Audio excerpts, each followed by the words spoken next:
What's up, everybody? It's Jordan, and welcome to the Sports Dude Hines Show. In this video, I want to be doing my NFC East power rankings as we head into the 2022 season.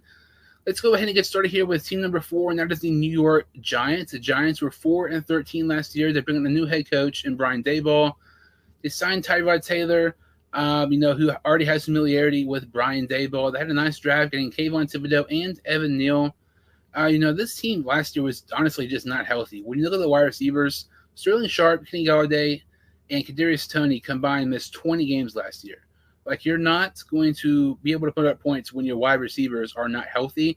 Daniel Jones missed 6 games as well. This team, honestly, they have potential, but they just have to stay healthy. We have not seen this team be healthy enough to see what they can do with Daniel Jones as their quarterback. So to me, it's kind of hard putting the Giants anything better than 4 because they're bringing a new head coach. Daniel Jones still hasn't proved a ton. But as we continue here with number 3, I know this one, some people will not like this. Number 3 is the Dallas Cowboys. The Dallas Cowboys are one of the most overrated teams as we head into the 2022 season. They lost Leo Collins. They lost Connor Williams. This offensive line for Dallas is not what it used to be, but losing your 2 best offensive linemen, that's going to hurt them a ton. They also lost Cedric Wilson Jr., who I thought is extremely underrated. They traded Amari Cooper for basically pocket change to the Cleveland Browns. And they also lost Randy Gregory. This Cowboys team, this roster is not nearly as good as people think that it is. Like, I would not be surprised at all if the Cowboys were 3rd in the NFC East. And you could honestly make a case, like, the Cowboys could maybe be last in the NFC East, depending on how the Giants play. But I know lots of people want it like that. I know lots of people have the Cowboys number 1, but I think the Cowboys are going to have a huge letdown season this upcoming year. Number 2 in the NFC East power rankings, I have the Washington Commanders. They traded for Carson Wentz, and I know some people might not even think that's an upgrade over Taylor Heineke. But when Wentz is good, he's great. But when he's horrible, he is absolutely god-awful. Like, you're either getting one or the other. You're either going to have a great quarterback play or horrible quarterback play. They lost Brandon Sharif to the Jacksonville Jaguars, but they signed Andrew Norwell to be his replacement.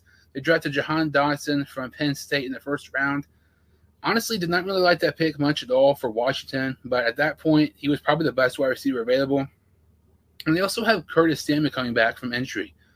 Samuel only played 5 games last season, so, I think he's going to come back, play pretty well for Washington. And I think this Washington team has potential to possibly win the NFC East, depending how other teams' quarterback play, go. So that means number 1 in the NFC East power rankings is the Philadelphia Eagles. Last year, when they were 9-8, which is very impressive considering you look at Jalen Hurts.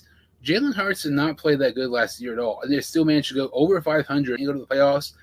Very, very impressive first year with a new head coach. They drafted Jordan Davis in the 1st round, which I absolutely love that pick. He's going to be a future replacement for Fletcher Cox. They traded for A.J. Brown. I like that trade a lot there.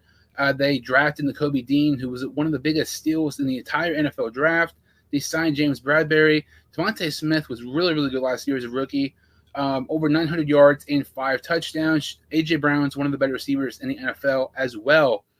When you look at this Eagles team, to me, as of right now, I think they're definitely head and shoulders the best team in NFC East.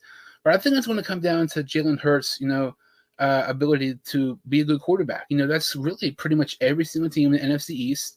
Like I said, the Cowboys roster is bad, but if Dak Prescott can play great, maybe he can elevate the Cowboys and win a division. The Giants, if Daniel Jones is good, I think the Giants might win 7-8 games and maybe be even 2nd in the NFC East. The Commanders, if Wentz is good, they might win a division. If Hurts is good with Philadelphia, they might win a division. I feel like this is a very interesting division because it will literally come down to who's the best quarterback in the NFC East. Whichever team has the best quarterback in the NFC East this season, I think has a very good chance of ending up winning the division this upcoming year. My NFC East power rankings, number 4 was the New York Giants. Number 3 was the Dallas Cowboys. 2 was the Washington Commanders. Number 1 was the Philadelphia Eagles. Let me know what you think in the comments below. That about does it for this video. If you're new to the channel or have seen videos before, make sure to like this video and subscribe to the channel. I would really, really appreciate it. And I will see you all next time on the Sports Dude Hines Show.